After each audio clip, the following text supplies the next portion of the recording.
bustling city of Warri, Nigeria, where the streets were alive with traders, music, and laughter, there was a small hair salon tucked between two vibrant market stalls. The salon's name was Glory Touch Beauty Parlor, and it was run by a woman named Ivy. Ivy was known for her exceptional skills. Her hands could braid with the swiftness of a weaver, and her weave seemed to blend seamlessly with natural hair. Women from across Warri and beyond came to her salon, not only for the elegance she brought to their hair but for the confidence she restored to their spirits. But beneath the glossy smiles and fluttering laughter that echoed through her salon, Ivy held a dark and terrible secret. A pact with darkness. A year before, Ivy had faced ruin. Her husband had abandoned her, leaving her with their 2 children and an insurmountable debt. The salon had been on the brink of closure, and each day, the cries of her hungry children weighed heavily on her. Desperation led Ivy to a notorious native doctor named Baba Ogund, who lived in the nearby village of Ogra. Known for his powerful charms and ancient spells, Baba Ogund was whispered to possess the kind of magic that could summon unimaginable wealth. When Ivy arrived at his shrine, the air was thick with the pungent scent of herbs and burning incense. The walls were adorned with ancient carvings, and the dim light of oil lamps cast eerie shadows. Baba Ogund, clad in a red wrapper with cowries around his neck, stared into her soul. "I can give you what you seek," he said in a voice that seemed to echo from the depths of the earth. "But wealth does not come without sacrifice." He instructed her to bring him something personal from her customers, their hair. "The hair carries the essence of a person," Baba Ogund explained. "Through it, their energy becomes yours. Wealth will flow, but at a price. They will suffer misfortune, and you will prosper." Desperate and blinded by her circumstances, Ivy agreed. The beginning of fortune. At first, it was easy.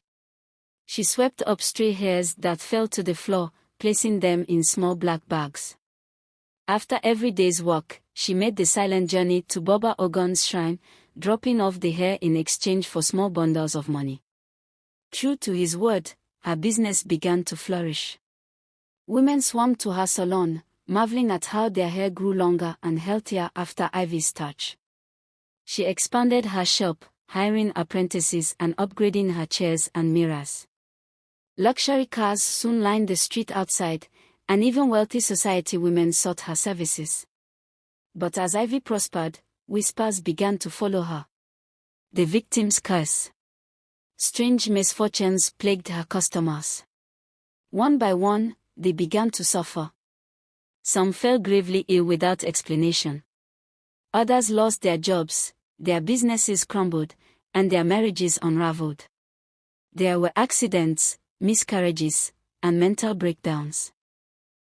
Many wept, unable to understand how their once blessed lives had turned to ashes. It wasn't long before rumors spread.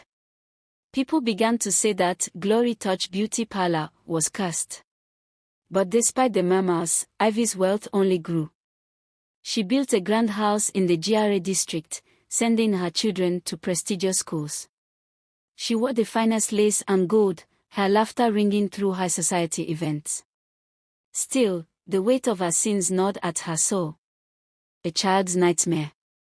But it wasn't until Ivy's own daughter, little F, began to suffer terrifying nightmares that the hairdresser's world started to crumble. "F sees them," the girl whispered one night, trembling. "They come in the dark. The women with no hair. They cry, 'Mama.'" At first, Ivy dismissed it as a child's imagination. But the nightmares worsened. F would wake screaming, her eyes wide with terror. Shadows twisted in the corners of their house, and Ivy began to feel the presence of something sinister. Baba Ogund's once comforting words now rang hollow. The spirits of the innocent were restless. The confrontation. Desperate for peace, Ivy returned to Baba Ogund's shrine, her voice trembling with fury. "You never told me this would happen." The native doctor only smiled, his teeth yellowed and his eyes gleaming. "Every pact has a consequence, my child. Did you think wealth would come without the spirit's price? But Ivy could no longer bear it. That night, she made a decision. She gathered every strand of hair she had collected and set it ablaze in her backyard. The flames roared high, and as the hair burned, the wailing cries of the spirits echoed through the air. Still, the spirits would not be satisfied. Seeking redemption. The next morning, Ivy shut down her salon. The once bustling street corner grew silent as people whispered, wondering why she had abandoned her wealth. She began to seek out her former customers, one by one, offering them restitution and apologies. Some rejected her, cursing her name. Others wept, hoping to reclaim what they had lost. But the most difficult journey was yet to come. Ivy took F's trembling hand and traveled to a small church on the outskirts of Warri, where a powerful prayer warrior named Mama Grace resided. The woman, known for her spiritual strength, welcomed them with a knowing gaze. "You have opened a door that must be closed," Mama Grace said, her voice firm. "But redemption is not impossible." Days turned to weeks as prayers and deliverance were held. Ivy fasted and wept, begging for forgiveness. Slowly, the spirit's presence diminished, and F's nightmares ceased. The heavy burden that had clung to Ivy's soul began to lift. A new beginning.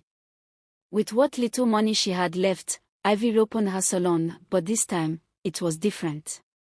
She no longer saw the riches of the world, only the satisfaction of honest work. Her laughter returned, genuine and free. Women once again came to her salon, not for wealth, but for the warmth and care Ivy now poured into her craft. And though the scars of her past could never fully fade, Ivy chose to walk the path of light, determined never to stray into the shadows again. The end.